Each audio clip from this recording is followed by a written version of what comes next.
Welcome to the shit show.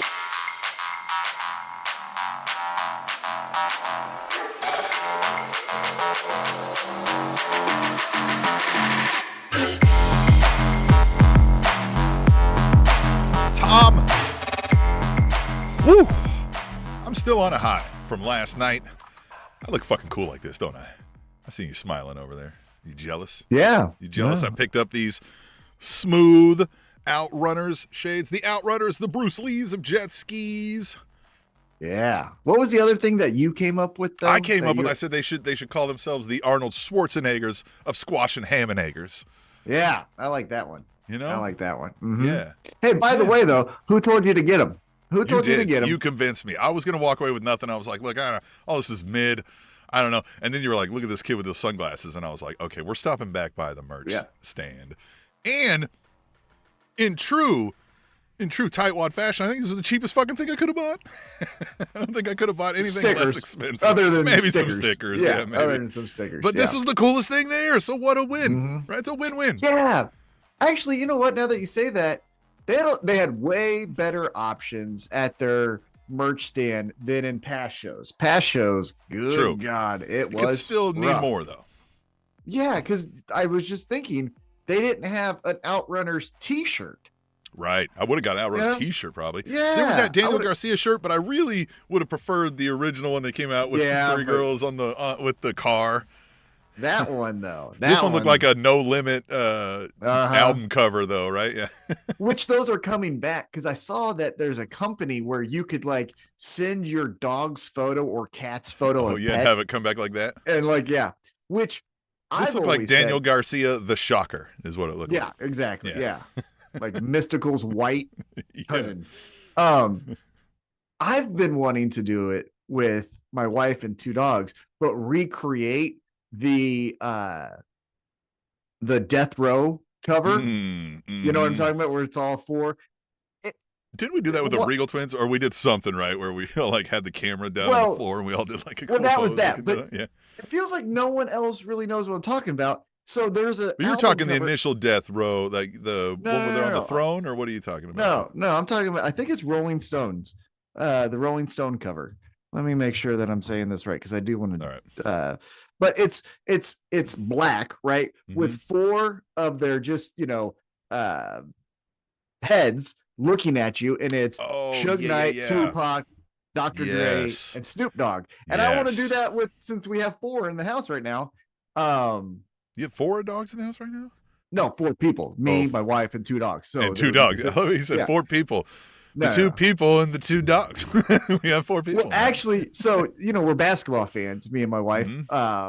It's we have a couple sports that we definitely will watch. Like, she likes football, but she more so is like, but like she could take it or leave it. She's actually into it now because she's betting on it and doing like family picks. So she's like dude, if you just give her a cigarette. I'm so glad you said that she's betting on this, because I was having the conversation with my son about how, since Missouri legalized sports betting, now everybody at the first entrance ramp on my side of the state line is not sitting there placing bets every day that there's a game going on, or that it will soon go away. But I noticed that's always dudes. I've never heard a woman once been like, man, I need Saquon to score so my parlay hits. Oh, you know what I mean? I'm telling you, I'm not even kidding you. If you just gave her cigarettes and like an old, like rolled up newspaper, she'd be like a bookie from the 30s. Like, I'll tell you what. That's great. That's great. Yeah, breaking stereotypes. I love it. Great. Yes. But we definitely, like, she does enjoy basketball the most, right? So we watch basketball. I love the basketball. Now, Tom, you and I play. Now our favorite basketball player, though, is Anthony Edwards, because do you know who Anthony Edwards is? Yeah. Okay. For anyone who's watching that doesn't know Anthony Edwards, the sports ball basketball player for the Minnesota Timberwolves. His name, as I mentioned, Anthony Edwards. He has Anthony Edwards Jr., who is a pit bull. He named him Anthony Edwards Jr., and I think that's great. More people need to give the junior title to their animals. I love it. Right? I love it. Yeah. I love it. Nice. Just as much as I love these Outrunner shades that I got last night at the T-Mobile Center in Kansas City, Missouri, in answer to Mercedes Monet. Picked those up while we were there. Winter came all over us there at the T-Mobile Center. We came also in the T-Mobile Center. Hell yeah, we did, brother. We had a great time. Everybody, a lot of people came in the T-Mobile Center last night, several thousand. It was great. It was awesome. Tom, man, you had a great time. I witnessed it, but tell the folks how great this time was. So I've watched only a couple of different like split moments because I had a pretty busy day at work. So I didn't watch it late night because we got home late because they record Rampage afterwards, and we're gonna watch Rampage. So I was like, I don't want to watch it tonight. I have an early day tomorrow, and I did work pretty hard, but I was able to just like during lunch kind of spot check a couple different times. Like, I didn't hear myself, but if you heard on the broadcast, Yuta sucks, not like a group chant, just an individual yelling. I listened Yuta sucks so many times. I watched. So many times it happened while they were on commercial break and like in the picture-in-picture. And that fits because we would wait for the dead moments, and they know when the TV's not on, so that's when they take their rest holds. But for anybody not there, so, in that first match, the fuck you Yuta chant starts happening, right? Mm-hmm. And we're all getting it. We didn't start that one. Somebody else started that. We're all enjoying it. We love it. And then the next dead moment when Yuta's not even there, Tom, I think it was you that just like you just shouted, Yuta sucks! You were just like, everybody loved it. And it was great. Everybody had a great time. And then the people had to give us that treat, right? The people in front of us turned around in the next match and were like, well, what about Yuta? Well, Yuta sucks! So that became what we were doing the rest of the night. When there was any moment at all, any pause moment, or any moment we could slide it in, it was Yuta sucks. Mariah May taking on Mina? Mina, sure, yeah. Yuta sucks, right? Cesaro got a Boston Crab in the Continental Classic. Yuta sucks. That was the originator of it. So this is my train of thought. Is obviously we'll talk about it here, but that tag team match kicked off the episode. Afterwards, though, as everyone's kind of dispersing, the Death Riders are going back to where they came from, and then the babyface heels, Team AEW, I guess you could say, are kind of going back up the ramp. They just start, like you said, a fuck you Yuta chant out of nowhere. Which was great. Yeah, we were like, which was awesome. So my thought process was, that's cool. We're going to do like a Dominic Mysterio, right? Because like Dominic Mysterio was not hated on until one audience was like, fuck that guy. And then now look what it's rolled into. Everybody's like, we want to do that too. Yeah, exactly. Yeah. Oh, I think it was Mexico. Wasn't it when he went to Mexico and they were like, nah, probably. Fuck you. And he was like, okay. And then I think everybody's like, that's fun. We should do that. Yeah, and just rolled into it. So I thought, okay, so we're going to try to do that tonight. And the next match was the Ospreay Cesaro match, or not Cesaro, but Claudio match. And Claudio gets Ospreay in the sharpshooter, and he's like looking right at me. Yeah. And I was just like, well, I could say like Claudio sucks, but I mean, come on. And so I was just like, hey, Yuta sucks. And then I got everyone to laugh. And then I was like, oh, I like this. And so then we just you guys like that? I got more of that. Two things and two reasons why I kept doing it. One, it entertained myself and you. So I was going to do it for that reason. So great. And then two, but everybody else was loving it. Yeah. Was enjoying it. If I would have been like annoying everyone, I probably would have done it for like 2 more matches because fuck them. They're not going to tell me when to stop. But then I probably would have stopped. But Tim, as you recall, when we were leaving, as I was putting on my jacket, some lady just like, hey, Yuta sucks. She was like 10 rows behind us. We were walking out and she goes, hey, Yuta does suck. And we were like, yeah, he does. Of course he does. So here was, and shout out Wrestling with Neurodivergence Pod in the chat, as was Fuck Your Mama 2 times, who, they've said a whole bunch, but they did say, Gary picked that out and said, oh my God, that sounds like Tom, which is just great. It's just wonderful because it works so great too, because at one point, the next section over, some guy started getting mad about it. And he was like, Yuta's great, right? Whatever. We were like, whatever. And then I think we went through that a couple times. And then they were like, coming up on Rampage, Yuta takes on whomever. And he goes, I hope Yuta's in it. And I look over and I was like, he sucks. And he was like, why do you hate him? And I was like, because he sucks. Look at him. And then I realized, oh, shit, I know that guy. It was Nick Chin, the referee. Shout out Nick Chin, the referee. Look him up. And I was like, he didn't really love you. He was just fucking back with us the whole time, and I didn't realize. You know how long he was probably like, these assholes don't even. It was great. We had a blast. I don't think he knew it was us. I think he really thought like, hey, Yuda's fine, everyone. And yeah. Nick. Which was great because Yuta is fine. Yuta's fine. But like it was just so fun to say Yuta sucks. Oh, and it was so great. We said it to Tony Khan. We said it to Kyle. And shout out Kyle Fletcher, because when you were like, hey, Kyle, he's walking right by us. And he comes over and he goes, what? Like he's, selling the heel thing. And you went, Yuta sucks. And he goes, Yuta? Yuta sucks? And you went, yeah, Yuta sucks. And he goes, I mean, that's fair. I don't like that guy. And we were like, all right, great. It's the best time ever. Turn his back on me. It was the best. Stupidest thing. Oh, I love it. Yeah, when I tell you what, wrestling is amazing. Obviously, on television, it will give you some of the best moments of your life. In person, some of the biggest, loudest reactions I've ever heard have been at wrestling shows. But when you yourself can come up with something that makes other people laugh, man, I don't know if there's much better in the world. Like this is why pro wrestling is the greatest media, is because when you go there, it is, you are now part of the show. Like, yes, it's, when people are like, it's fake. Like, yeah, I know. But when you watch your fake show, you don't go to sit in and influence what's going on, right? You don't get a live interact with the folks. If you start going to Cirque du Soleil and start shouting, what a nerd, right, to the trapeze artists, they're going to swiftly throw you out of the fucking building. It's encouraged in pro wrestling, and that's what's fun about it. Love it. Yeah. Yeah, it was a great time. And so I guess let's start talking about it. Let's talk about it. And shout out folks in the chat again. Fuck Your Mama 2 times is in the chat. Wrestling with Neurodivergence Pod is in the chat. Everybody should join us live. Talk to us in the chat. Tell us what you think about these matches as we go through them. And also take some time while you're on your phone there. Pull up allelitewrapup.com, right? Subscribe. Look at the podcast. Check out the links. Donate if you feel so inclined, if you're a big baller. And let's get on with the show, Tom. Yeah. Wait a minute. Side note, though. You know what my favorite one, though, is? Because Yuta does suck, and that did make you laugh, though. But the one where I said that some guy in Texas isn't a gimmick, that one made you laugh the most. Yeah, that was Central States Wrestling. Guy comes out in his cowboy gimmick, and you were so upset. You were mad. You weren't even like trying to be a heel in this moment. I was just fucking aggravated. There's so many people. Look, Hangman isn't even from Texas. He's from West Virginia.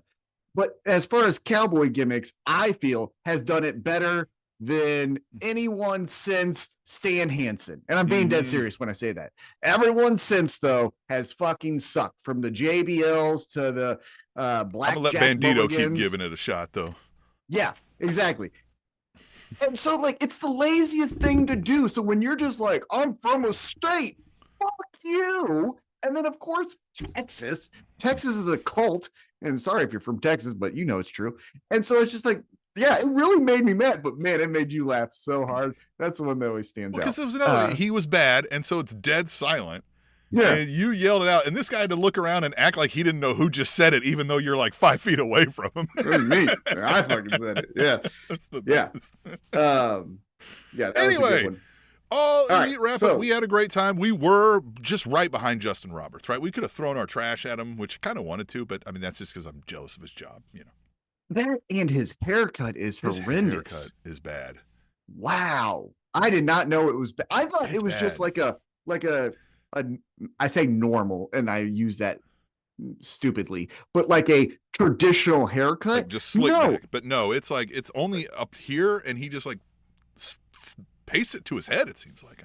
Yeah, it's almost like Pac's haircut, where Pac just shaves everything to the skin. But he just pastes it all straight back in a straight line, even doesn't even it's weird. It was weird looking. So I gotta agree with you. I don't like to judge too much on personal appearances, right? But I'm like, man, that's a choice that you probably should have reconsidered. Okay, but we will get to Dynamite, I promise you, Ella. The other thing, and I shared this with you when I saw it in real time, he took a photo with one of my friends, Sean Wheelock. Shout out Sean Wheelock. And I saw him take his phone. Yeah, I was watching it too. I was watching earlier. Yeah.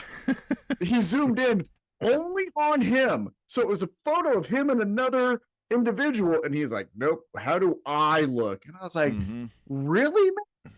Really, check himself out. But you don't, like, you're on TV every week. You don't know what you look like? Didn't, and he wasn't even wearing the Outrunner shades. Like, what an embarrassment. What an embarrassment. Fuck Your Mama 2 times wants to know, you didn't like the Billy and Bart gun, Tom? No, come on. No one did. If it was so good, he would have kept doing it. Yeah, no, the smoking guns sucked. The only time they were good is when they had Sonny not the bad craziness. apple Brian Keith. No, and that's more of like a western, outlaw western. Yeah, exactly. That's not like a cowboy. That's not. I'm out here on the ranch in my duster, right, working these fields. Yeah, right? or driving these cattle from the Rio Grande to the whatever. Yeah, that's what I would argue in that regard. But all right, so last night, as mentioned, we started off with a tag team match. We've got the Death Riders, represented this time by the Bastard Pac and our AEW World Champion Jon Moxley, and they're taking on the mismatched team, I guess you could say, of Switchblade Jay White and freshly squeezed Orange Cassidy. And as we talked about when we were at the AEW Dynasty show in February, people love Jay White. Everybody loves Jay White. Raymond ain't even coming in close to second to Jay White. Everybody loves Jay White. Yeah, it was. I mean, that was honestly one of the louder reactions of the entire time. Except for, obviously, we'll get to the very end of the show. That was the loudest. And except for the Yuta sucks chance like that. Well, I mean, but that wasn't more of a cheer. You know what I mean? They were just like, yeah. I gotta imagine it's much more clear on the Rampage because I hope there's a lot less background noise. Yeah, I hope so.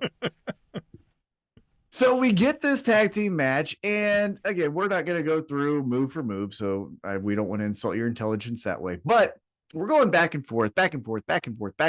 Wrestle. And wrestle. And we get towards the end, and Yuta, who fucking sucks. Yuta sucks. Distracted the ref, and Marina Shafir grabbed Orange Cassidy's foot. She's the most dangerous woman in AEW, but here she is just grabbing an ankle like a toddler. And Orange Cassidy's like, get the fuck off me. And before he could do his, let's make it happen, Captain Finisher, Hangman, hold my beer, Hangman Adam Page jumps up there and he says, I got to kick the shit out of Jon Moxley. Mm-hmm. And so we get that. Orange Cassidy then tries to pull Hangman off. Hangman goes, get the fuck off me. And then goes back and he's like, I'm going to still punch him. And then Orange Cassidy's like, hey. And then Hangman's like, God damn it, brother. There's one right on your nose.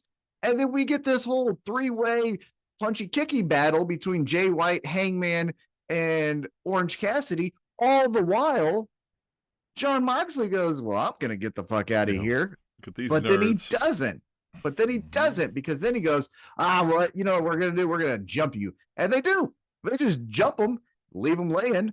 And then, as mentioned, Death Riders leave the way they came in. We all chant "fuck Yuta" because he looked like an olive, and that's how we ended the segment. So, what'd you think of Hangman and all the different kind of stuff?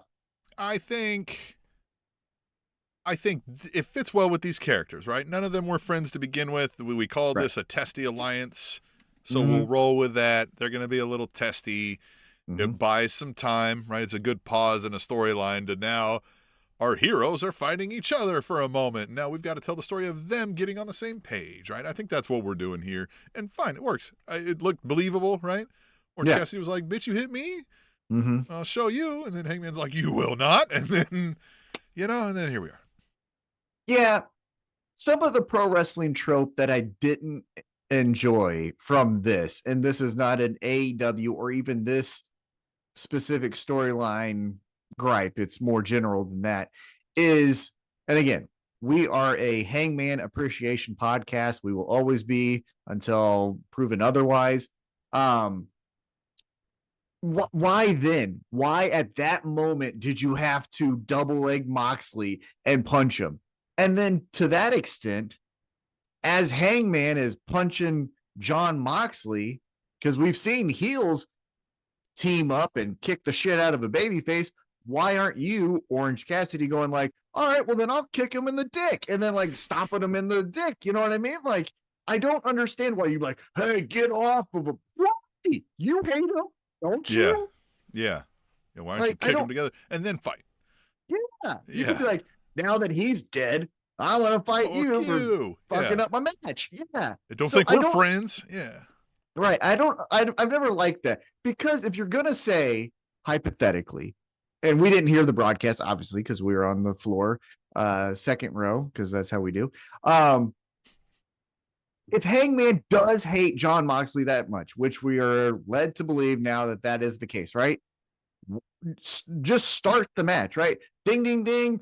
John Moxley and Orange Cassidy kind of circle each other. What? Double leg. Why did he wait? Hangman, why did you wait till that specific Or at moment? least show us like Hangman just pulled up right now and was like, where's Moxley? And they're like, he's wrestling right now. Right now? Yeah, true. Yeah, if you did want to say it's for this moment, then say that traffic was hard and Hangman just got here. Streetcar wouldn't let him get on. He had to cross the street to get on over there instead of on this side of the street. You explained it to me later, and that did make sense, but I was fucking furious with that. Anyhow, for anyone who doesn't know, quick side note, we have a streetcar here in Kansas City. It's relatively new. We're still working out a lot of the kinks. It is expanding as well. For what reason, the entire history of the streetcar, you could always get on at this specific little stop. And so me and Tim are standing there, because I've been on the streetcar a billion times. And so we're standing there, and they go, hey, you can't get on here. Nerd. Like, act like we should have known that. Yeah, I was like, what? They're like, see that across the street? I'm like, yeah, gotta go there. What? I gotta cross the street? Okay, so we jaywalk, because fucking that's a stupid law. And so we run over, and we watch the streetcar just go, 100 feet? Just cross the block. Sit. Yeah, just sit. And then comes and picks us up. I'm like, what the fuck was that all for? Mm-hmm. You explained to me later, it's to it's to kick the homeless off without saying we're kicking the homeless off. Or just drunks too. Or anybody. It could also be. Yeah, you can't loiter on the train, basically. Yeah, because it's also this is the end of the stop. You're supposed to get off here, so get off. Yeah. Right. Yeah, because there's also the Power and Light, which is our drinking district. Drunks could also be. It's that, yeah. It's that, yeah. Somebody could be sleeping drunk, but it's that. It's that way they're not having to come to any individual and say, you have to get off. It's right. Everybody's got to get off, man. Everybody off. Yep. I mean, totally makes sense. I understand it, but it was also very, very dumb. Anyhow, so it's cold, man. Like, let us on the fucking bus, man. Yeah. And we're trying to get on. Like, you see, we're wrestling fans. We're not smart here. Just let us. Jesus, come on. So after this, and we didn't see this, and so I'm going to go off of maybe the chat or Tim if you saw it, but there was a vignette aired for the return of Bandito, which is Spanish for the bandit. I did see it later. I watched today, and it was good. I liked it. He rolls into town, right? And there's the guys who were like putting up the wanted posters, and they see him roll in, and they were like, hey, you're wanted in this here town, right? And they're like, so we can do this the easy way or the hard way. What's it going to be? And he takes off his cape. He's all muscled out, right? And he proceeds to pro wrestling, beat the shit out of these guys. And it's fun. Bandito. Oh, I think I lost you. You're not coming across. There did you hear me now? Yeah. No. Really? Yeah. They didn't show us that. I know they could have showed us that in the goddamn arena. No, that's fine. I mean, still show it to us, because there's AEW can definitely work on keeping the energy. There is some of that, but anyhow, we were just talking about Brian Keith. We've got Brian Keith just saying "dumbass" while he stands next or behind Chris Jericho. Mm-hmm. He's the fucking guy that's got to go get this. Bandito. Yeah, he's the bounty hunter. Yeah. So Bandito, you could have 5 weeks of fucking beating up everyone at every saloon in, this side of the Mississippi, and then Brian Keith is like, well, I got my money, so it's time to get Bandito. And then that could be his first match at the pay-per-view. The return of Bandito against you could the even have bounty hunter, Brian Keith. You could have a fill-in-the-blank authority figure just being there, be like, we need somebody to catch this Bandito. We almost need like a bounty hunter. And then you have like Brian Keith walking by and be like, you say something? You know what I mean? Like, you could, what do you need? I might know a guy, right? Like, and then they just, you know what I mean? Does his thing. You can get him away from Jericho, because can't we do that? Oh, the worst. It's so stupid. I just came up with even as bad as the Jericho stuff is. Big Bill at least fits. We're calling him the Redwood. He plays the gimmick. This guy's still a bounty hunter. Walking around. It's weird. It's weird. Can't tell you the easier way to do that instead of a authority figure, all of that kind of stuff. Show 3 weeks Bandito beating up these guys, right? Saloon, bop, bop, bop, right? Well, on the last of these vignettes, we find out John Silver's cousin is one of the guys that Bandito beat up in the saloon in Phoenix, Arizona. And so John Silver and the Dark Order are pissed, and so they're going to get their money together. Hey, Brian Keith, that fucking guy messed up the nose of my best friend or cousin or other Dark Order member. Go get him. They could even be back there just complaining and be like, if only we knew how to catch a guy like this, right? And that's where Brian Keith can be like, I know how to catch a guy, right? And they'll be like, what? And they'll be like, it'll cost you. And then they're literally like pulling wads of cash out of their, pockets, looking in their bags, right? Like, how much? And how then much? it could lead to the second thing, right? So Bandito beats Brian Keith. Then when he comes out for Dynamite, he's beating up John Silver or Evil Uno or whoever else but we're cheering Bandito here. The whole there is like, we don't want to be mad at the Dark Order for trying to take out Bandito. And then, no, like, yeah. It could be somebody else. It could be the fucking, could be the Ass Boys. Yeah, well, yeah. But I'm just saying, the Dark Order did a tag match before Dynamite started with Serpentico and Fuego del Sol. Mm-hmm. We didn't know who to cheer and who to boo, so we were kind of just sitting on our hands. That's another thing that I was talking about. We'll get to it with the Adam Cole and Kyle O'Reilly. If you don't tell me who to feel one way or another, and it's not a dream match like Kenny Omega versus Bryan Danielson was, even though Kenny Omega was the heel, but still, if they just any time throughout their career, that would have been a holy shit kind of thing. If it's not to that level, we're kind of just going to be sitting there going, yeah, so let's see how this ends up. Like, it's not going to be some sit on our hands or, well, I feel a certain way thing, because we're just going to be like, well, we'll see how this unfolds. Fuck your mama 2 times. Says we just need Bandito, Brian Keith, and Hangman as trios champs. See a gimmick with them running some horses. I mean, I wouldn't mind. As long as we don't put Brian Keith on a black horse every time. You know what I mean? Stay away from that kind of shit. Then we'd be good. All right. So then after that, backstage, Jon Moxley is cutting his promo and he's yelling, spitting, and cussing. And he's like, say this is what's wrong with AEW. Everyone's egos are in the way. And so at World's End, it's a fatal 4-way.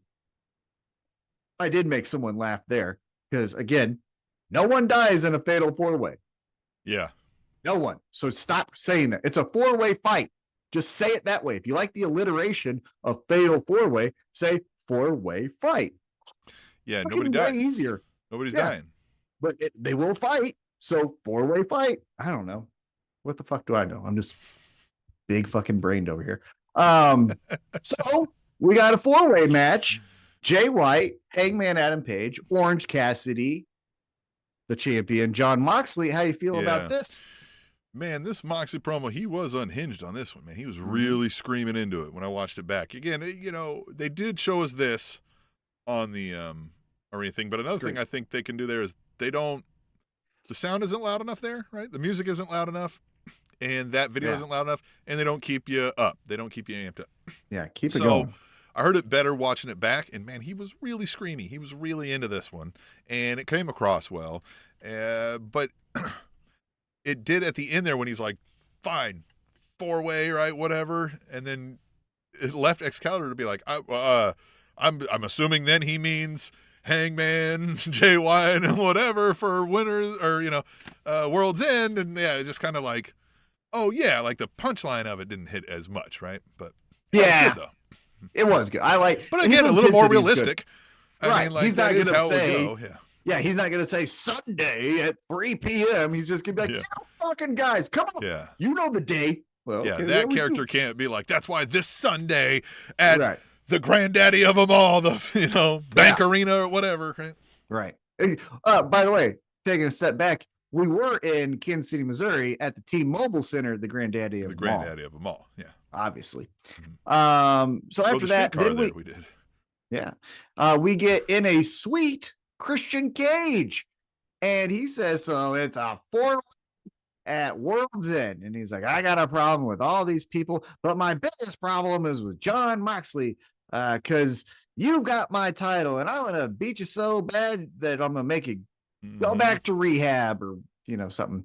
And then he does his line of the reigning, defending, undisputed next AEW World Champion. And so fine, right? It's good. And it's a good promo. He was up there. He said, as I look down literally and figuratively on you. It was a good one. Yeah, that was really good. Now, to Christian, we were in those suites before you ever were, sir. So we're not. Yeah, brother, I had that suite fucking might have been that for sweet. A year. No, it was on the other side. It was the other side now that I remember. Yeah, exactly. Yeah. But it's around that kind of. It was. Yeah. Yeah.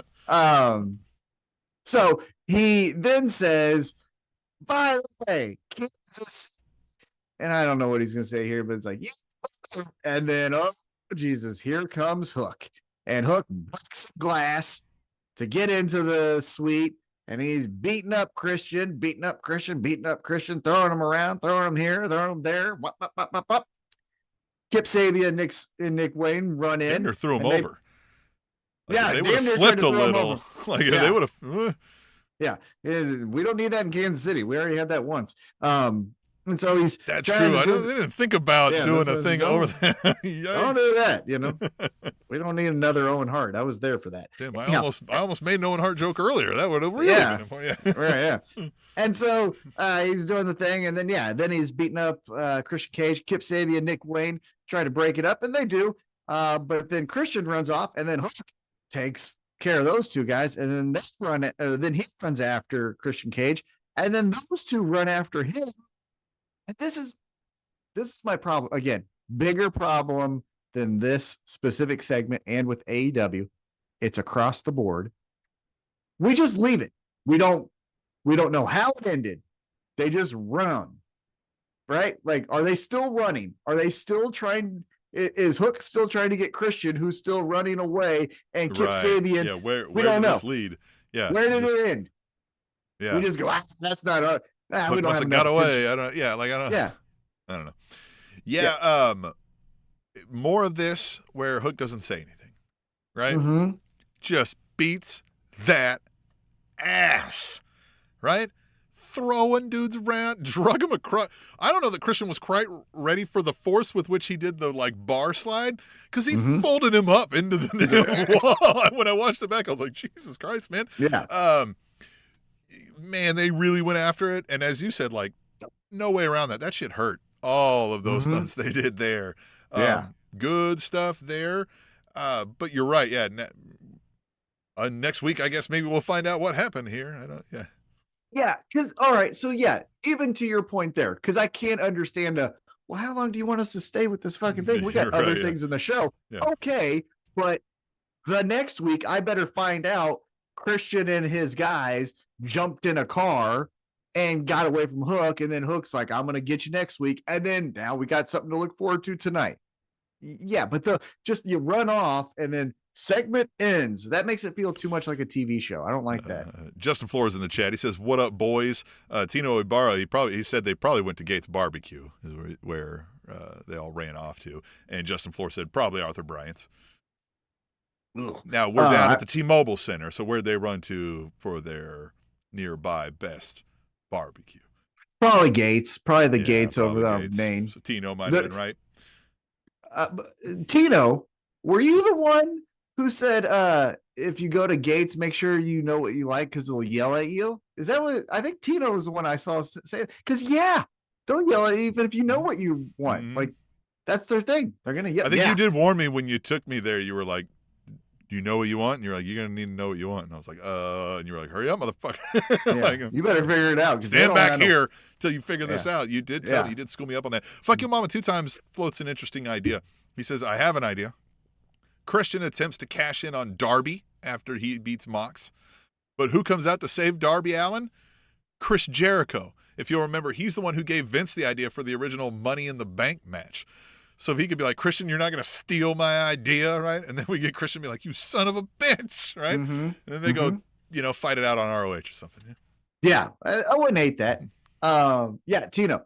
And to anyone else who comes into Kansas City, Gates, hi, may I help you? And they don't really mean may I. It's fucking say your shit.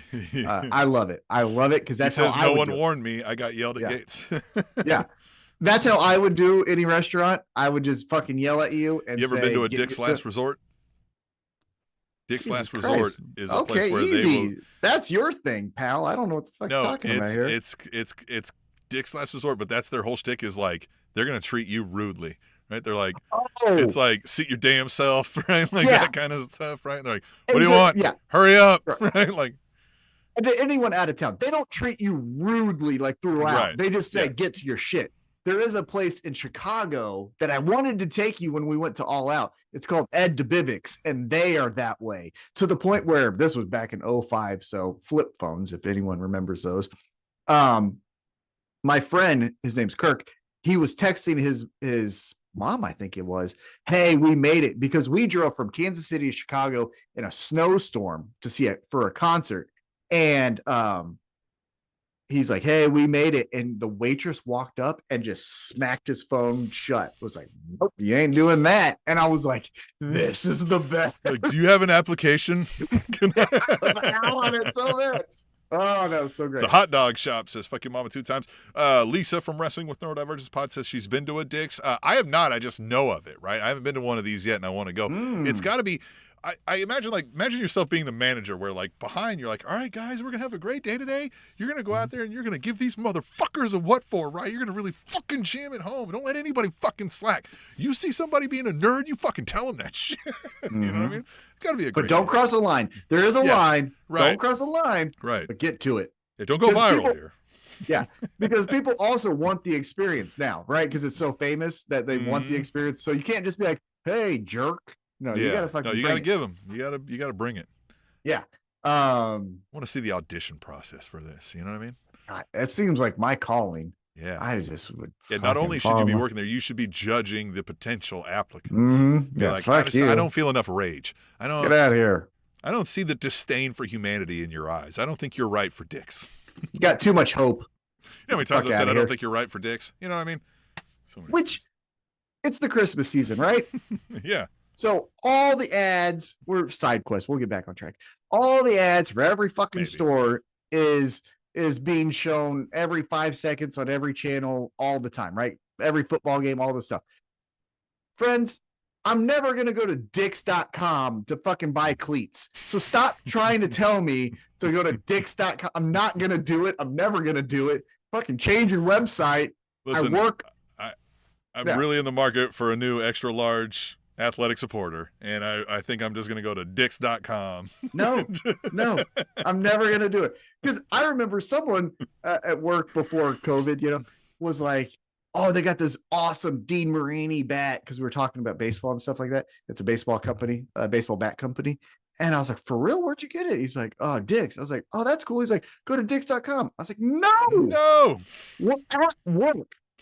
Because I didn't know it was that, right? So I was like, if I do, and you're telling me a lie, I'm getting fired. So I'm not doing it. I remember sometime in the mid-90s, I remember drinking a bottle of 7-Up.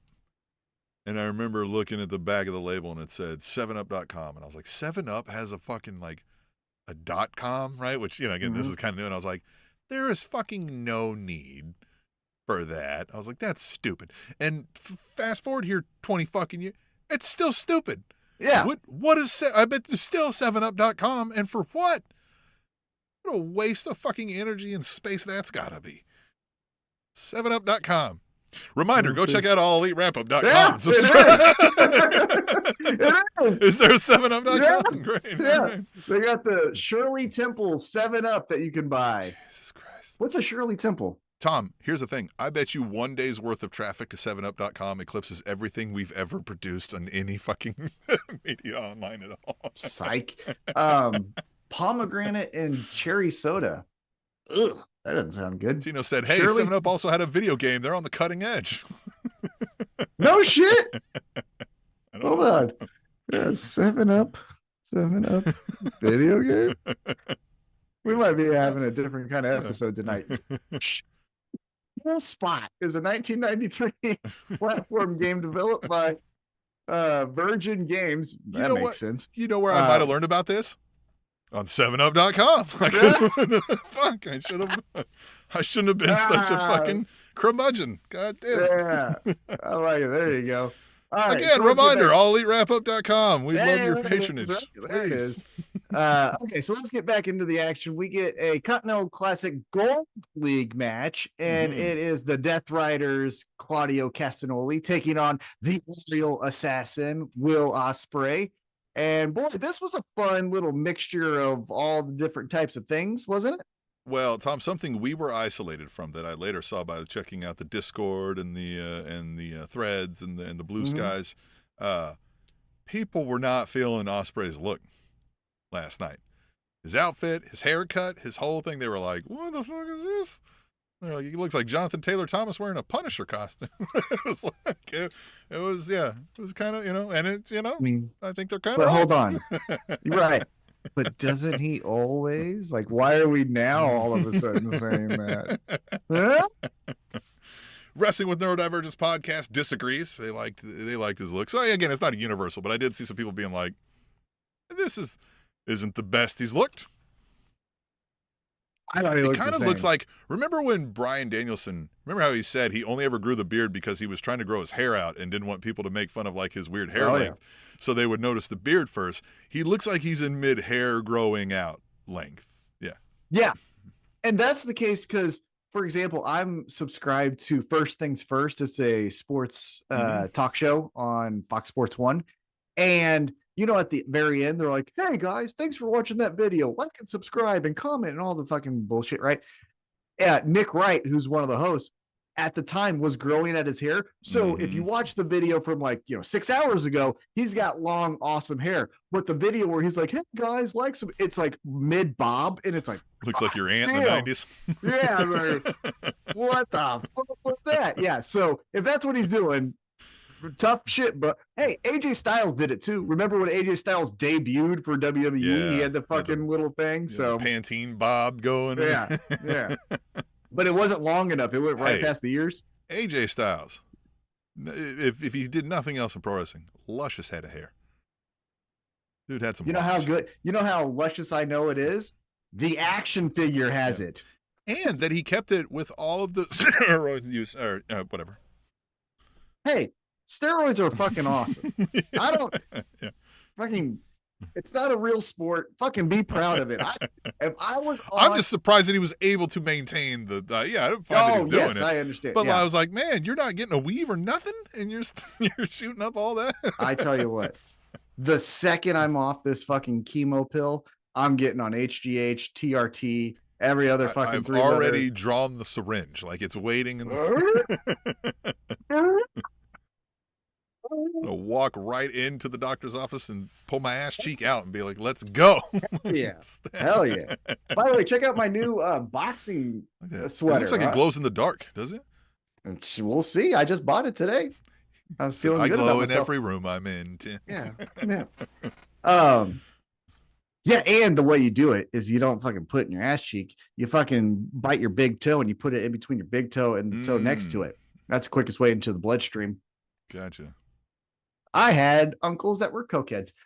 So this match had all the fun stuff. I might have known your uncles. Yeah, maybe. Let's do this. Yeah. So what happens here at the end? Ospreay sweeps the leg, jackknife. Will for the pin out out of nowhere. Claudio blindsides. So who won this? I already forgot. Will Ospreay won it, and that's kind of what sent Claudio off later. Yeah, everybody likes your shirt, by the way. You're getting a lot of praise on in the chat here. They said that's a dope ass sweater. Says fuck your mama 2 times. We like your shirt, Tom. That's a cool sweater. Says Tino. They want to know where you got it from. The Bunker, KC. I don't know. If I could read the tag, I'd tell you what it was, or if I could read. But yeah, Will Ospreay, he won this. And then Claudio got pissed. And that's when he said, I'm going to fucking throw your head into the mat. That's what he does. And then before he could do any more, Darby Allin runs off, spitting and yelling, and has a baseball bat, chases off Claudio. Mm-hmm. And then we get this cool stare down on the steps. Yeah. And then we get this cool stare down because next week, I think first time ever, Will Ospreay versus Darby Allin. That is one of the cooler things about tournaments, especially this, where it's like we've got to go through the entire thing. It's not just a single elimination to where we could get around it. Is if you would have told me at the start of this year, hey, one of the cool matches you're going to see on Dynamite just for funsies is going to be Darby Allin versus Will Ospreay. I'm like, what? How the fuck do we have that happening? And then the Continental Classic, go, oh shit, that would make sense. It can force things like that where like these are two stars where we don't have a feud for them right now. And like it would be weird to just be like tonight random exhibition match between these two stars, right? Mm-hmm. So yeah, I like it. Yeah, that was cool. So after Claudio chases off, Tino wants to know, you think he asked Sting to borrow his bat, or does he like bring his own? Well, didn't he give it to him? Oh no, he did give it. Sting did give Darby his bat, but then Jay White torch. But then Jay White stole it and made it gold. Remember that? And he was like, right. Look at this. I got a whatever gold happened bat. to that? Did he get it back, or is it just Jay White's gold bat now? Is Jay White has Sting's bat? That'd be cool. What a bitch. Does everybody know that? You still love him now? Huh? Yeah, huh? Oh, he's got cool abs and a fun finisher. Yeah, he's a thief. Okay, you jerks. So after that, we go backstage. Renee Paquette is talking to Ricochet, who fun little progression in his character, I felt like. He talks about, hey, this is why I came to AEW, Continental Classic. Tonight I got Brody King. And then he says something to the effect of, you know what? But tonight I may hold all the cards. And he has MVP's card is sitting there in his hand. We shall see what happens then. He seemed a lot more loose and confident. Like he's been confident since he's been here, but this was an extra. He did the Birdman. He did the 2003 Birdman off of every Cash Money record that Lil Wayne released. Oh my god! Do you remember that phase of rap? Yeah, man. My. I was there, Tom. I lived in it. I lived in Atlanta. Do you know? I saw at a Best Buy. This dates me. At a Best Buy parking lot, driving by it, tour bus, security everywhere. What the fuck? And I just live like down the street from them. What the fuck's going on? Out of the blue, I see Slim and Baby walking into the Best Buy, and I was like. Slim is lesser of the known two like executives, I guess you want to call them. But yeah, I was like, so yeah, no, trust me, I was all around that shit. But yeah, Ricochet was like, he was feeling that's what he said. Really, I think that's what he said. I think he did do that. That was his dance move. Yeah, and then speaking of dance moves. After he shows off the MVP card, MJF shows up and he does the scarf, ironically, and walks into the arena. Yeah, so I was excited. I was like, all right, we're going to get MJF, and we kind of did briefly, but for a split second. Yeah. All right, what do we get next? Oh, Renee Paquette, when we come back from commercial, is talking to Matt Cardona. And he says, it's great to be back in AEW. Because remember, he was here for a split second with Cody way back in the day. And he says, at Final Battle, he's going to beat up Chris Jericho. And Friday, I'm going to beat up Brian Keith. He does. And then he goes, we're going to do a autograph session for what do they call it? Not autograph session. What's it called? Oh, contract signing. Contract signing. Same thing. Might as well be the same thing. Doesn't make sense. Another pro wrestling trope. It doesn't make sense because to your point, when we just make matches on the fly. No one's signing. I never saw anybody signing any contract. When you're like, that match happens now. I'll be like, where's my contract to sign? Yeah, never saw that. Yeah, that would be funny if the rep ran down with a contract. Sign here. Like, I'm not signing it. No, you have to sign it. Yeah. Yeah, I know. That would actually be funny. Just change it to a press conference, right? Yes. It's not a contract signing. They're there answering questions like we do in fights, right? Press conference. Yep. Or a stare down. Whatever, with Sean Ross Sapp with whatever, right? What about, they did this one time. They did that with Eric Bischoff came out and asked questions. That was the debate. That was the debate. Same kind of idea, right? You could do that. You could get Tim and Tom from the All Elite Wrap-Up. Easy. I would go around this entire country asking you a fucking question every week. You could do a stare down though, because then you could get fake guys to take photos. Like, remember when the Regal twins did that for the weigh-in?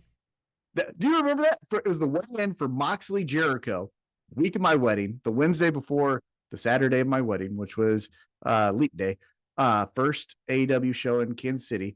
The photographers for the weigh-in. Oh, yes, right. Yeah, Jericho and Moxley. Right. It was friends of the show, the Regal twins. Man, they've had a lot of fun moments in the city, pro wrestling. Another fun one, if you're going to look that one up on YouTube later. Another one you should look up is when Brock Lesnar and Undertaker have their pull apart.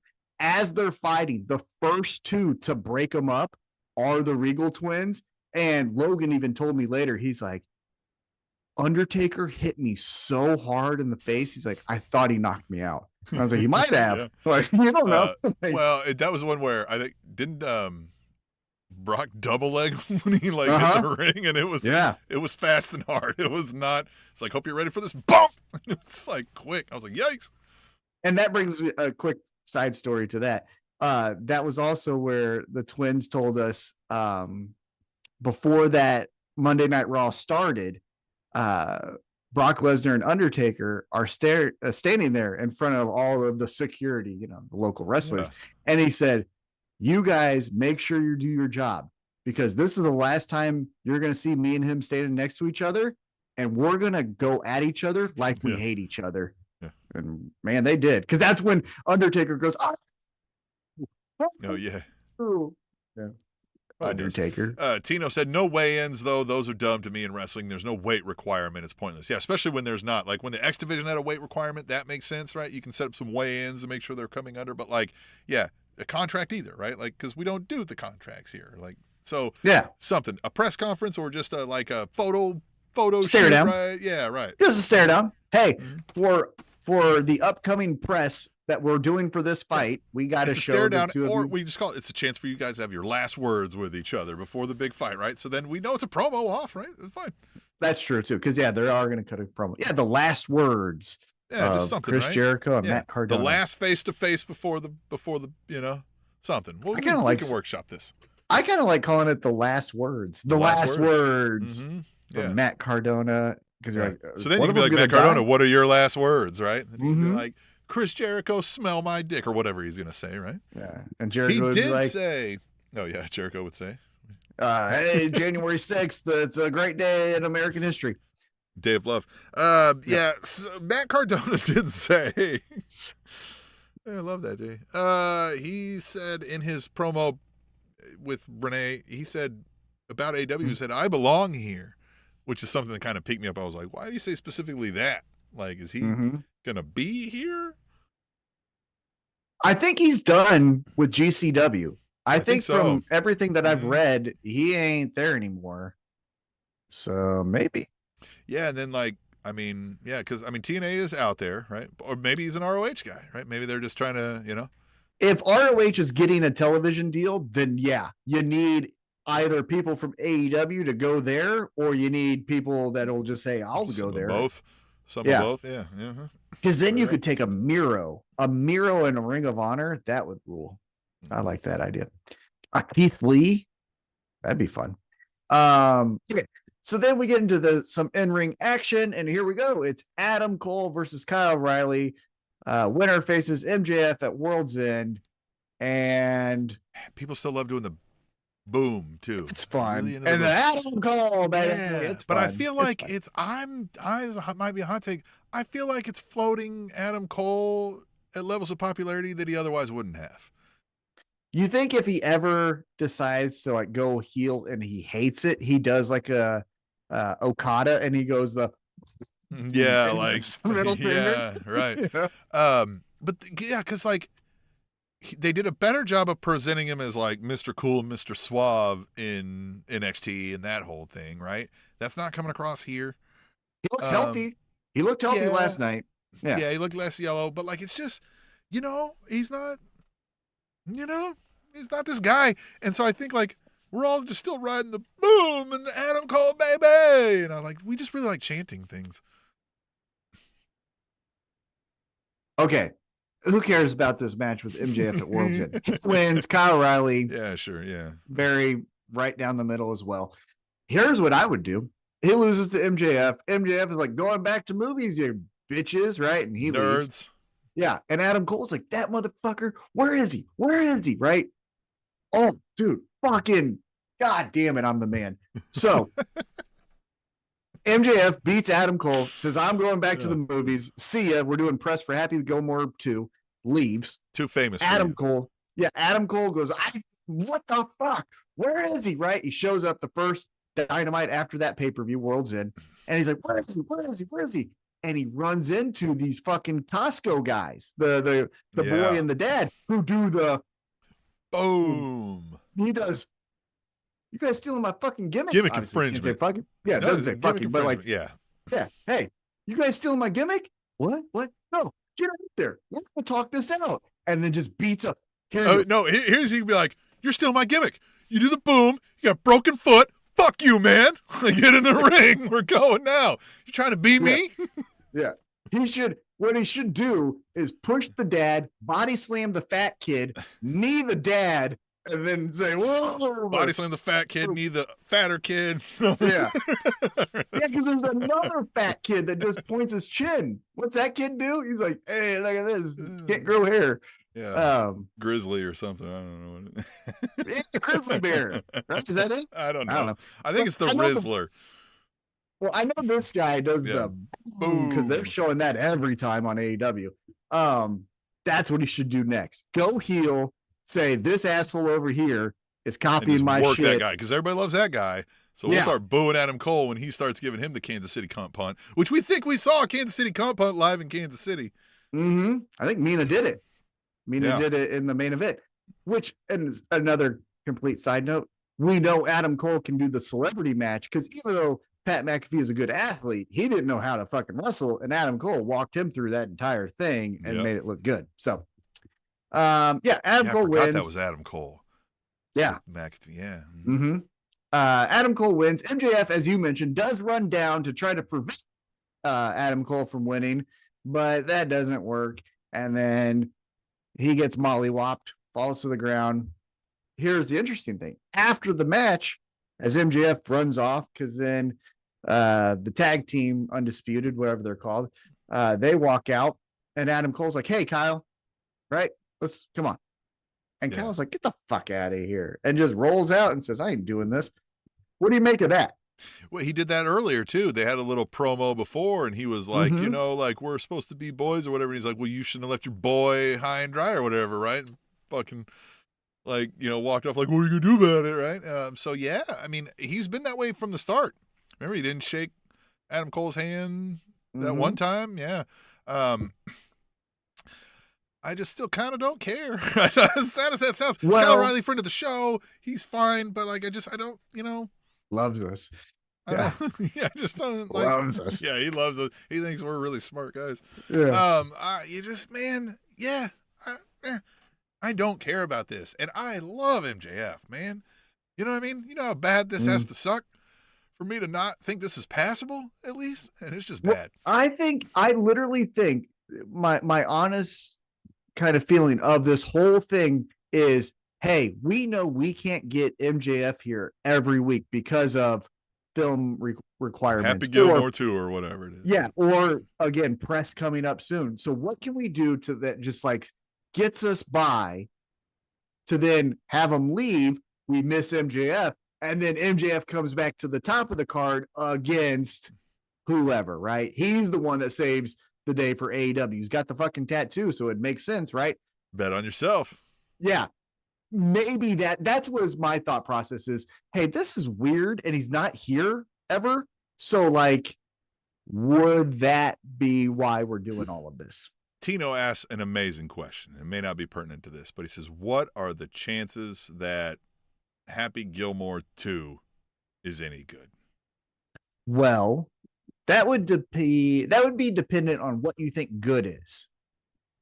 Because, well, what I mean by that is what your definition of the word is. Right. Easy, Bill Clinton. Because if you remember, Adam Sandler remade not The Longest Yard, or was it The Longest Yard? What was the prison movie? So that was a remake as opposed to a sequel, right? The Longest Yard. The Longest Yard, that's what it is. But it was celebrities throughout the entire thing, right? It was Michael Irvin, Nelly, Goldberg, Stone Cold Steve Austin. And it's starting to sound like MJF, Travis Kelce. We don't know the rest of the cast, at least I don't. But if you told me those two names, I'm going to start to think, and Dan Patrick, which love Dan Patrick, but Dan Patrick. So it's starting to make me think it's going to be The Longest Yard, which was fine. That movie's fun. So most of any of these like major hits from a decade or 2 decades ago or 3 decades ago or whatever, then they come out and they're like, now 20, 30 years later, we're making the sequel. They all usually kind of fall a little flat for me, right? We did this with Coming to America too and things like that. Because it's just usually, it's a different time and place, man. It's not the same magic, right? Now, Adam Sandler still does this a lot. Right? He's into producing movies, and some are hits and some are fine, but like, I don't know. I just feel like we're going to have to play back on some of the shticks. And again, I watched Happy Gilmore recently, parts of it, because it was on, right? And it was kind of hanging out on the TV. And like, some of it still holds. It was pretty decent and funny. So like, I think this can be okay. They remade, or they made a sequel to Coming to America. How was he come back? How the fuck does that, like, does he leave and come back? I'll leave you to watch it. You know what I mean? It's just, it's things like that, right? Now, Fuck Your Mama 2 Times does say better Sandler movie, Happy Gilmore or Waterboy. And that one to me is tough because those are 2 different times again, right? Like, I feel like I was a little older at Waterboy, so I felt like it was less funny as Happy Gilmore. But if I might have been the age I was at Happy Gilmore than when I watched Waterboy, right, I might have liked it. Here's what I'm going to say. So I might have been the age you were watching Waterboy. No, I've seen both of them when I was recently. watching Happy Gilmore. No, I watched recent. I've watched. See, I haven't watched them recently either. I'm just going off. I think of like how I favorite what I like quoted and what I like. You know. Yeah. I feel like Waterboy is a little too stupid for me, right? No, Waterboy is the best. Waterboy better than Happy Gilmore. Although, if you had to remake one of them or do a sequel, Happy Gilmore makes sense because 2 reasons. One, it wasn't as offensive as mentally handicapped people. And 2, golfers can be 90. You could do Happy Gilmore 3 when he's 92, and it would still like, Billy Madison is not involved in any of this conversation. I'm a little upset about that. Like that one we could have remade. We could have seen like what Billy Madison is up to nowadays. You know what I mean? That one good. And Tino says Wedding Singer though. That's a good Sandler movie too. That's a good Wedding Singer. Waterboy, Billy Madison. That's when we're getting. They're floating on the same idea. Yeah, but Happy Gilmore, Wedding Singer, those are just, guys, Happy Gilmore has the long-standing, you'll see people at golf events now, today, with a Happy Gilmore hockey jersey on. And the Bob Barker, right? With the fucking left hand right down the middle. Yeah, the Price is Right, bitch, or whatever, the Price is Wrong, bitch, or whatever. Yeah. I love that too, because he was left-handed and I was left-handed, and I was like, yeah, love that part about it. Anyhow, what were we saying? Oh, wrestling. We were talking about pro wrestling. Yeah, here it is. FTR. They said that they're going to wrestle January 1st. It's for an important cause. Great for you. And but that was not fine. There. But they did then turn to the Moxley thing, and they were like, "We don't have a problem with you, but if that's flipped, well, did you see Collision? You got a problem." Yeah, because Collision, Darby Allin runs out in front of Moxley, Yuta, and Marina, and then just gets his ass kicked. Orange Cassidy does. Well, that's what Orange they said. Cassidy, we had to stop a literal murder attempt or whatever. Yeah, right. So maybe something there, but yeah, January 1. Fight. I just think they're going to get their ass kicked by the Moxley crew because they're on the part timers schedule still. I think the FTR. They show up for some events. We're going to do this one. I could see them grabbing another guy, fill in the blank, and then they become trios champs. If it's at this event, yeah. Or, you know what I mean? And maybe we get Darby and they get a quick, you know what I mean? A victory over the Moxley crew, but then they're out. I don't know. Gun to your head. It's weird that Gun to your head. FTR has to get a third member. Who do you want? Who is it? I got one. Who is it? Oh gosh. Who is it? Think of who would fit. There's one right answer. I don't know what it is. So then who is it? I don't know. Adam Copeland, their best friend. Oh, Jesus. Right? Well, look, what are you going to do with Adam Copeland? The look or anything, you know what I mean? But they are best friends, and pro wrestling fans love the backstage. We don't need the FTR anymore because we got. What are you going to do with them? Outrunners. We got the youngest men alive. Damn it! That's great. Need FTR, man. Yeah, because that's what the actual '80s was like, not the fucking FTR. What they think the '80s was like. Yeah, I think it'll be Adam Copeland because 2 reasons. 1, he can come back. He doesn't necessarily need to wrestle the entire match, right? Just does his high spot, gets him out. 2, they are best friends, and as we know, FTR and CM Punk are best friends, so put them together, right? We just have to know the backstage of every fucking thing. And then 3 gives them FTR something to do against the Death Riders, who are the trios champs, right? That's what I'm talking about. You know how else we know FTR is an accurate '80s? Is because if they were accurate '80s, they would have been doing far too much cocaine to be concerned about like taking care of their family properly, which is what they talk about all the goddamn time. That is true. That is true. You know what I mean? So like that. Although, let me throw this back at you though. How many '80s sitcoms were single dads just trying to hold it together, right? What was the fucking TV show with the single dad? They do fit the TV dad from that time. Yeah. The Full House. Full House had the single dad, but then brought in the 2 uncles. What was the one with John Travolta and like 2 other guys, like raising a baby, right? 3 Men and a Baby. Was that a movie? That was a movie. Yeah. Yep. Movie, but yeah, that's another one where a single dad. You know what I'm saying? Just throwing that out there. Maybe it was the '80s. Jericho talk. I would love some vignettes of the FTR fellas co-parenting a child. That'd be great. Here it is. Oh, Tim. God, again, fucking great brain I got. Everyone loves this, obviously. This Webster, is what you do. Different strokes. Fuck your mama throwing it. That's what I was thinking of, probably. I don't know. I got a stupid brain. But a brain when it comes to wrestling. This is what everyone's going to love. So you get FTR and Adam Copeland. They become the trios champs. They beat the Death Riders. Death Riders will get you in a day to come soon, right? Adam Copeland goes, well, hey, I haven't wrestled in a while. I'm going to go out there and kick some ass. My wife, Beth Phoenix, is going to be out there with me because, she wants to get the feel of the crowd and everything. But hey, guys, our kids need a babysitter. And then you get FTR trying to do babysitting. Of Adam Copeland's kids. I don't know how old they are, but let's just say they're 6 months because who the fuck cares? It's wrestling. It's all fake. Right, we don't care. Yeah. And then, then like you squirt the baby milk in the other one's eye. They fall down. Yeah. There you go. And then they could be like, the kids can pick up something. They'll be like, oh, look, it's the Young Bucks toys. These are my favorite wrestlers. And they can be like, you fucking son. You're grounded. What? You're grounded. And then just fucking no, let's not play with these. Let's play with these toys. And they'll be like, ew, he's bald. I'm bald. I know. I don't like Oh, fuck your mama 2 times said, now you got to get the Outrunners to babysit.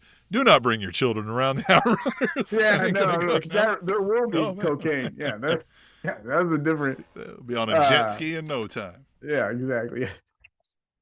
2-year-old. Yeah.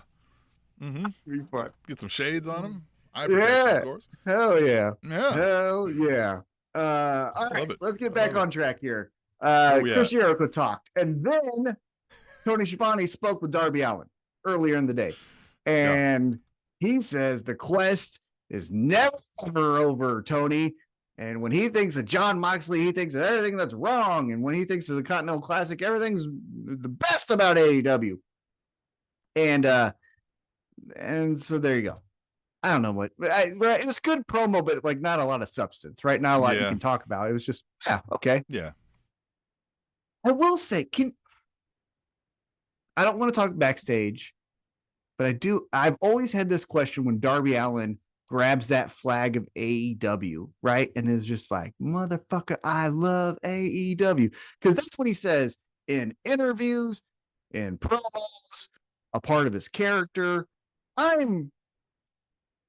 He's not that great of an actor to where I don't think he could pull this off and not actually believe it, right?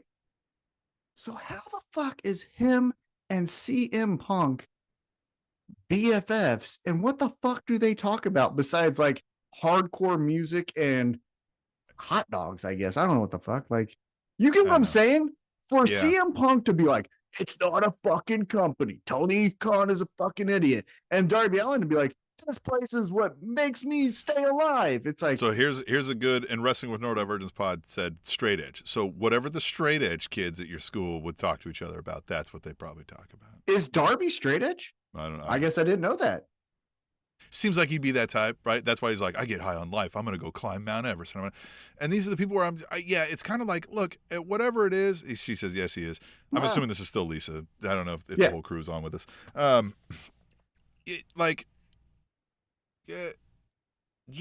Look, great. I don't want to say anything. Like, I'm not trying to be judgmental, but like, when you're that type, right, that it's all like, and now I'm climbing Everest, and now I'm doing, and it's like, bro, there's a hole missing in you somewhere, right? Like, you probably should be talking to a therapist first before you endeavor in some of these activities, but like, all right.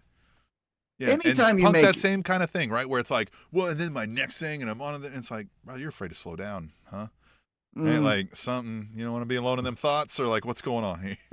That, or it's like you're just replacing drugs with this thing. Yeah. You know what I mean? So I will say the one thing in this Darby Allin interview, though, that I will say that stood out to me as I think back on it now, is he punched himself in the lip and made himself bleed. And he's like, see, this is fine. And it's like, no one asked. Well, if you catch, and I caught this live, but I also double checked it, like, he did not make himself bleed, so he had to bite his lip a little to make it happen. So maybe he felt it. So, maybe he was like, shit, it didn't happen. Yeah. We'll see what comes about from this, but this is he's an interesting person in the Continental Classic because everything about him is nothing about the Continental Classic in the sense of this. He is Mr. AEW. He would make a good Continental champion. None of that. His whole storyline right now is Death Riders. Yeah. Like, this is secondary in the, like, what we're told to focus on. Yeah. So like, and we're supposed to, they even said it on this show. This is the Continental Classic is the most important time of the year for AEW, they said. Yeah. So is he not taking this seriously enough if he's focused on the thing? Like, he's just supposed to be like, I got to take the annual tournament that we all want to be in? It's weird. Unless he starts losing, and maybe that's what comes about it. Tino has to leave, so everybody's saying the goodbyes to Tino. But Tino, you can hit us back up next week, and of course, check out the rest later on demand, as everybody can. When you go to AllEliteWrapup.com, and all the links are there, right? You subscribe on the YouTube, the podcast, all the things. Mm-hmm. Hey, donating is one of those things. Definitely donate $1. Hey, it's the holiday season, right? $1, Other people are telling you to donate way more than that. Hey, but let's talk about the one piece of advice we got from somebody one time was like, ask for more than $1. Like, okay. We didn't ask for your fucking opinion. I don't know if these people got more than $1. Let's get into what I thought was the match of the night. Ricochet versus Brody King. This match ruled. And this is what I was talking about. What's that? A lot of barks. A lot of barks. And this was where we start to see Ricochet do a little bit of the suck it to the fans. There was a little bit of like, why are you barking with this guy? Yeah, he had the There was one time where I think he body slammed him, but we were still barking at whatever Brody was doing. And he looked around like, what the fuck are you guys doing? Look at his abs. What the fuck are you talking about? I'm wearing the tightest fucking underwear I can find for you. And you do the flips. Don't you love that more than this? Got my bulge on full display for you. Yeah, and it's like barking for this meat. Brody King is so. He's so fun. There's so many reasons. I see how, like, when you said you were like, I was ready to ride off in the night with Nick Gage and go rob a bank. Like, I was like, I could see how people are like, this guy, if he's like, we're going to go take over this building, be like, yeah, we are. Yeah, we are, Brody. I'm following you, man. He is 1,000,000%. Hear me out. And I don't mean this tomorrow. Don't do this tomorrow. But this time next year, he is 1,000,000% the person I would make the face of AEW if I was in charge. Because like I said, the worst thing you could do, in my opinion, is be diet WWE. If you're like, we've got the flips and we've got the luchadors and we've got and that's all. I'm not saying don't have it, right? But don't make it that's all here. We do all this too, right? Right. No. If Cody Rhodes is going to be the face of WWE, Brody King should be the face of AEW, right? And here's the other thing too. Listen to Brody King in interviews. It's not like he's some dummy. He can speak just as eloquently as anyone else. I do think his like live promo stuff, I think, could use a little bit, but you could even have people talking for him too. And like, you know how Brock does it where like, he's not the main talker, but he's going to say some shit and it's going to be impactful. And Brody's not as bad as Brock in that regard, right? But like, you can still have somebody who like is there to do the eloquent, and then he's there to be like, and then I will whip your fucking neck out of your asshole, and you know what I mean, whatever else he's gonna say. I think that's what I did it again. Verbiage, I did it. You got again. it. Big brain Tom. Big brain Tom. All right, break up House of Black. The other does it members swell, and that's when it's big? Is it because it's like swelling, and then you're like, oh, big brain's back, and you get these ideas, and then it kind of like receives back. Yeah, and then it's like do division. It's like. Gonna get so small, like, you know. Texas? What are you talking about? Yeah. All right. Yeah. This is what you do. You break up House of Black. The other two members get jealous of Brody King throughout the Continental Classic because he's getting all the cheers, right? We cheered the fuck out of him last night, right? So they kick him out. You're not about the mission, right? So kick him out. He feuds with them. We get that kind of dispersed, right?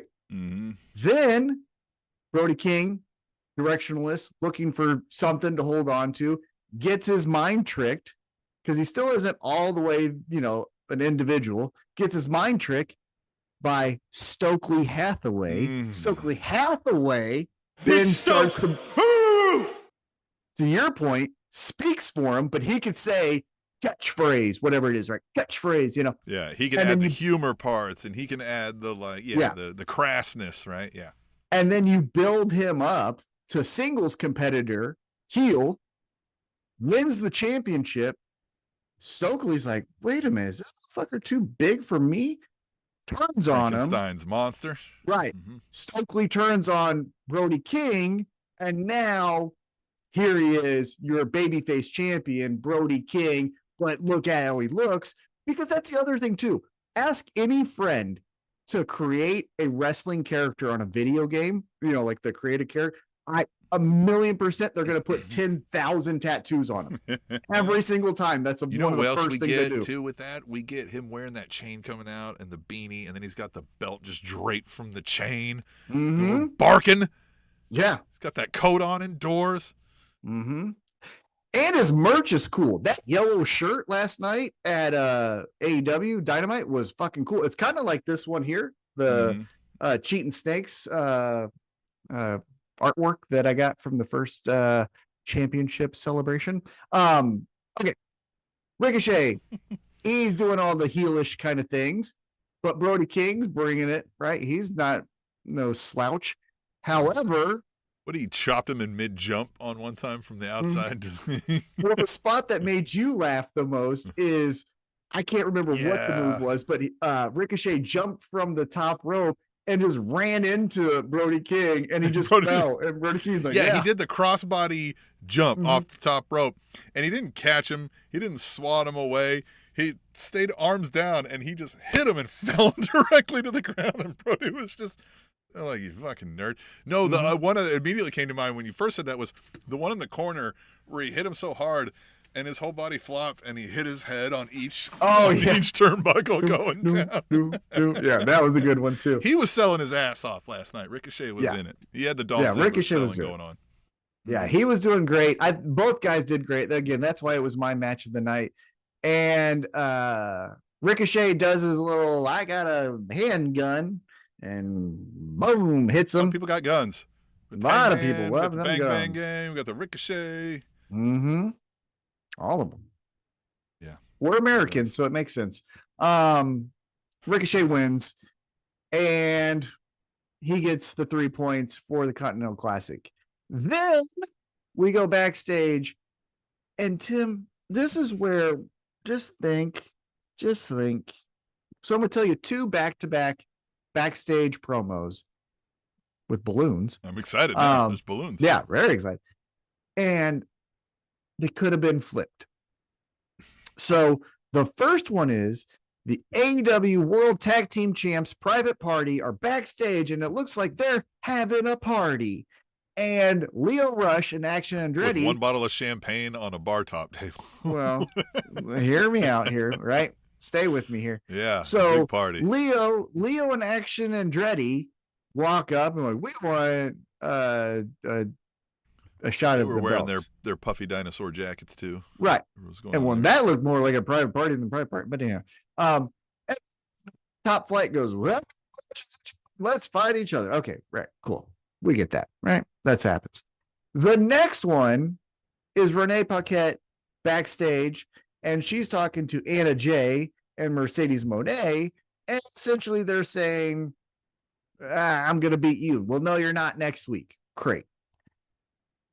If you look at the backdrops of both promo segments, the private party was in front of a loading dock, like you mentioned, with a bottle of whatever and a high top. Yeah. And Anna Jay and Mercedes Moné are in front of the bright pink, looks like a party, T-Mobile. The branding T-Mobile sign. Yeah. Switch them. They could have even had like the private party hosted by T-Mobile. You know what I mean? Like you could have, oh Jesus. But just have the bright pink of that right there, guys. Like, come on. No one. Your guys' party. You look like 2 guys drinking alone in a garage. This wasn't a party. This was. Yeah. It's like you guys are doing a podcast in your basement. Never mind. That's actually not a good analogy. Or you started a beer company called Garage Beer. Who would do that? Kelsey Brothers. Jesus. But yeah, so not a lot of substance to these backstage promos, but I just thought, like, look at the aesthetics. One looks like a party, which isn't supposed to be, and the other one looks sad and generic, which you didn't have to add the sad part, but generic, which was what the other one was. You know what I mean? We were sad. We want them to party. Then party. Like, yeah, that's what I'm saying. So party.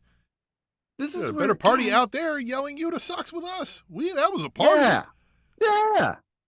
Just but who people we brought together there last night, you know? Like I know. But it just did Renee Paquette Renee's probably just going like, here's the questions I got to ask, in and out. I got 10 other things to do, right? But who's the person going like, we're going to do it here?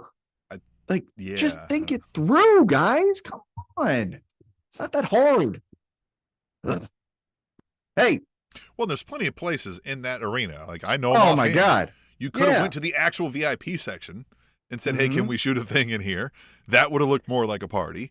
Like you could have went to the same suite that Christian was in, reset it back up, or shot it before they ruined it. Like yeah. I just come on, guys. It's could have been their suite, and then Christian could have kicked him out.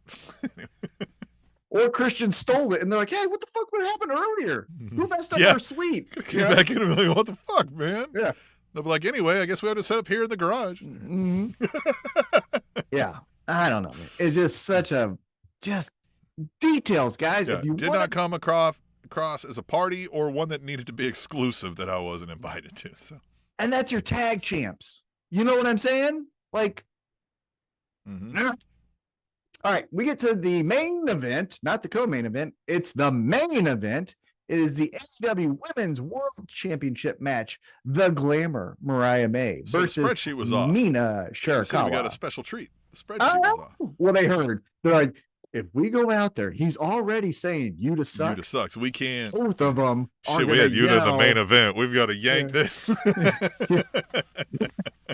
Yeah, that's what it was.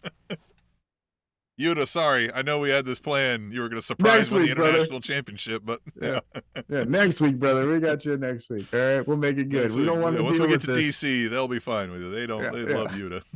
Yeah. So we get Mariah May, Mina Shirakawa again. We're not going to go through the entire match, but we get knockdown, drag out, fight them, kick them, punch, fight. We also get Thunder Rosa out in the audience, which you brought up a great point. You know, she works there. Yeah, like, why are you in the audience? Like, what? Yeah.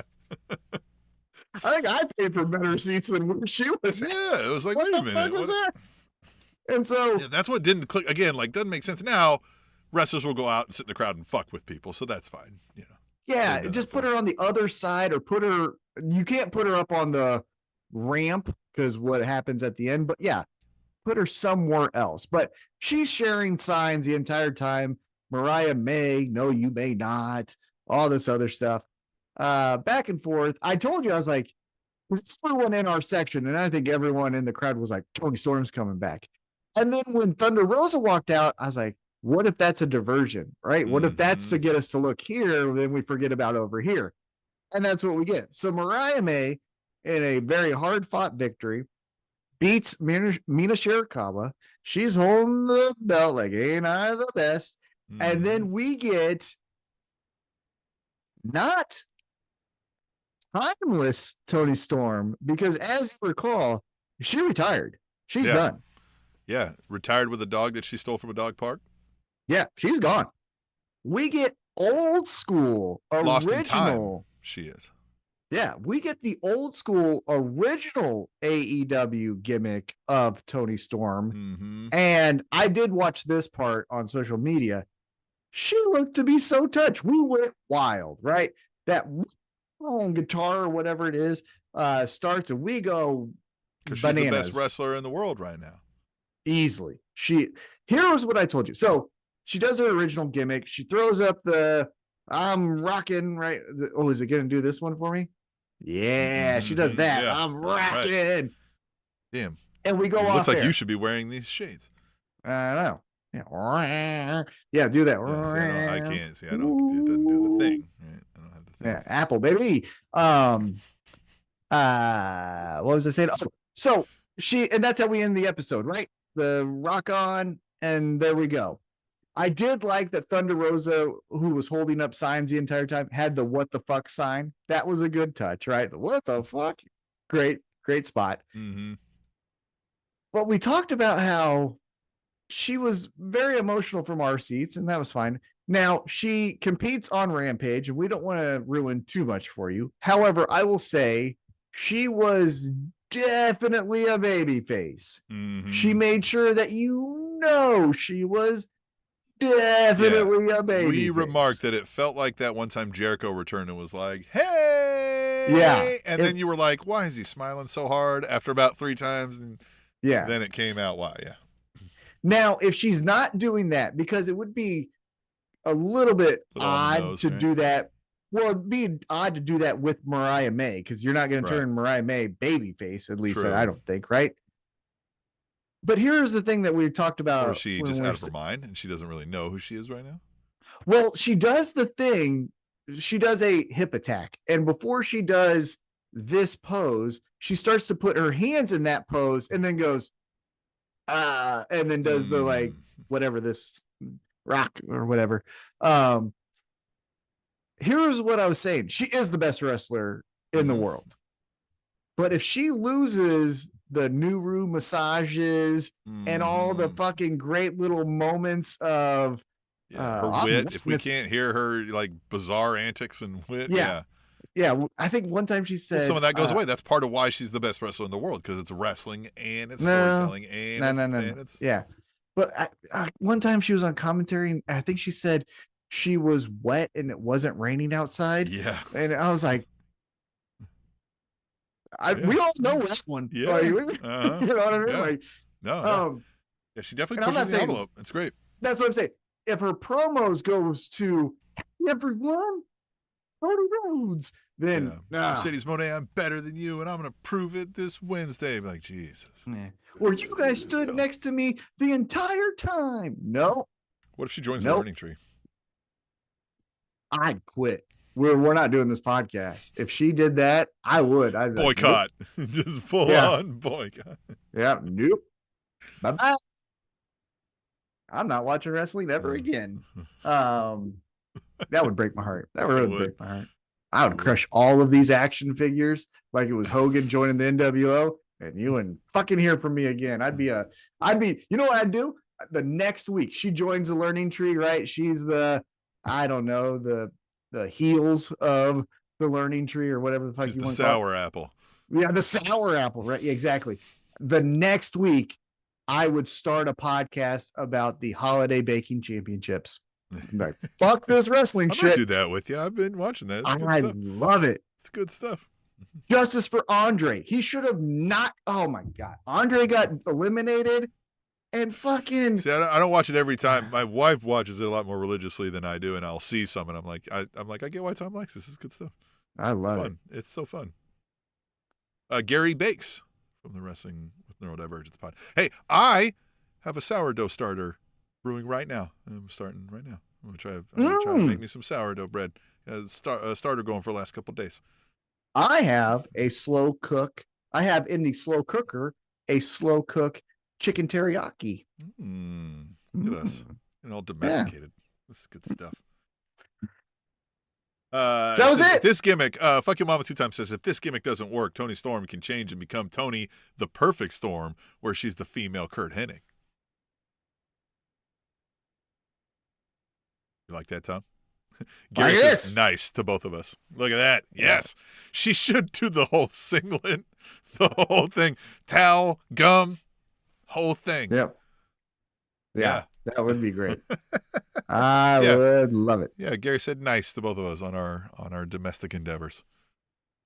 Appreciate you know, I never knew how to cook. I'm being dead serious. The first time I tried to make pancakes, I misread 2 1/3 cup and thought it was 21 1/3, and I added salt to pancakes. Oh boy, that sucked. And because it was written weird. It was written with the 2 and the 1 above, and I was like, what's the same? That's fucking 7 divided. Well, I just did 21. I was like, fucking, it's a 3rd cup. I'm doing this 21 times. I don't fucking know. Oh boy, why is this shit so runny? Well, it was so salty. And God bless. The salt. It was. Yeah, it was the salt. Yeah, choo. Yeah, and God bless my wife. This is when we were dating. She was like, "It's a touch salty," and I was like, "Yeah, no shit." Like, I need you to understand, I didn't do this on purpose. Damn. Monster do you think I am? You're going to stay with me, lady. I thought it would help with water retention. I don't know. But yeah, I learned how to cook through her. She is the best baker I've ever met. Yeah, my wife has helped me a lot in my culinary arts as well. I did, my mom showed me a few things growing up, but again, they were boomers, so at some point they just started ordering food all the time, and Oh, yeah, my family, we have our favorite numbers of the fast food variety. Like our favorite number at Taco Bell, 6. How many times Pizza Shuttle knew by our number? They were like, we got your order. We'll be there in 30 minutes. Yeah. Like, all right, thanks. I knew as a kid, my mom's credit card number so well that I would, because we ordered pizza so much, that I could just give it to the pizza person. Like, all right, what was the last 3 of the whatever? What was it? 1, 8. Actually, you know what though? Here it is. And this is for anyone. If you do want to call the best pizza place in America, it's area code 911-786-3122. Area code 911-786-3822.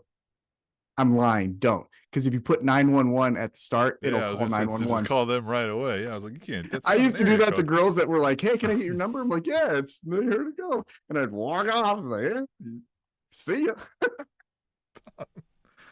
Tom, that's akin to when you mushed the girl in the street who was proposing to you. Yeah, on the Vegas Strip. She got on one knee. Courtney, you loser. She still sucks as a human. Yeah, she sucks. Okay, well, then No, fine, she, yeah. Okay, fine. yeah. She got Did you on dodge one that knee. bullet? You Heisman'd away from that one, did you? Yeah, it was after UFC 114. We were on the Vegas Strip and leaving one of the Golden Nuggets or whatever. So this, and she didn't even like. Did she like you like that? Was she just drunk? Oh, she loved me. No, she loved me. I kept on like, hey, like when we were sober, I was like, yeah, okay, like, and everyone was like, dude, I think she really liked. I'm like, yeah, I know. Yeah, I see that. Yeah, yeah, I'm not confused. She's a tad salty. I see that. Yeah. And she got on one knee, and everyone, and I could remember this again. So there's people who don't know that you like that this is out of line, right? And I bet people think it was a work. I still think that there are people that thought it was a work. Because I bet 90% of the people within viewing of this were probably like, "Oh my god, this is sweet," and you were like, "Hell no, hell no." Yeah, the two things I remember about it is she got on one knee and proposed, or she said, "Thomas, will you?" And I pulled my hand out. I was like, and then I went, and I did that, and I turned and I crossed the street, and then the next guy thought he could like stop traffic too, so he was like, "Hey, everyone!" I got arrested, and I was like, "What on the side of the street?" I dodged 2 bullets here tonight. Love everything about my life. My life is the best. Yeah. But yeah, anyhow, 9/11. If you want to get out of things, and even scammers. I did this recently to a scammer too, because you give the scammer that number. Oh yeah, because I got them with they said they were my bank and that someone compromised my debit card. And I'm like, well, they don't call me. And so I was like, okay, very sorry, my phone's about to die. I'm very, very sorry. Call my home phone. And I said 9/11, and I made it up. I almost got scammed one time. I was doing it was one of those like Fivers or one of those things, right, where you can like offer services or whatever, right? Trying to do side hustles and make some money. And somebody hit me up and they were like, "Hey, I've got this thing where I'm an artist. I to the point where like I don't want to handle the orders. So when people put in a request, I need you to like get their money, send the thing, right? And I was like, yeah, that's fine. That sounds reasonable, right? It was like probably a couple hours a week. I was like, fine, right? And then like a couple days go by and he's like, all right, I got the first order. And I'm like, all right, cool. And he sends this. And like, first thing I see is like, he was like, oh, here's the list of things that they could order. And we got the first order, right? Like, here's the paintings that I put out, right? But every painting was priced the exact same. And I was like, that's weird, right? And then he's like, and here's the first order. So I'll need you to like do, and he asked me to like get some info from them. And I'm like, okay. And he's like, and I forget it, something, right? I don't remember the exact details. And then it came, he's like, and then you'll need to go get these gift cards. And I was like, fuck, man. Yeah. And I was like, God damn it. And I was like, son of a fuck. So then I had to block everything. And I was like, God damn it, man. I'm that close. Like this fucker. Mm-hmm. Yeah. Man. They'll get you. Keep your head on a swivel out there, man. Yeah. Yeah. He's like, then you have to go to Walmart and get these gift cards. And I was like, this son of a bitch. Yeah. Nope. Bye-bye. I bet you know Chris Jericho. All right. So Jeff Jarrett sold you gold. All right. This was a great time. We had Fuck Your Mama in the chat. We had Tino in the chat. We had Wrestling with Neurodivergence podcast. I think the whole crew of them, if I remember correctly. We got Justin Roberts, Floor was in there. Or Justin Floor Roberts. Jesus, that fucking asshole. The better Justin. Yeah, the better Justin. You know, we haven't had in a while. Yeah, I guess. Yeah, you know, we haven't had enough Jeffs lately. We used to be really big with Jeffs. Oh, yeah. Probably talk too much shit on them. They're good. They're true. They stand in their Jeffdom and they're like, you know what, man? Yeah. Fuck these guys. Yeah. Fuck you guys. Well, then I guess we will leave you with that, albeit the one lasting message we have before you all join us again next week is Utah sucks.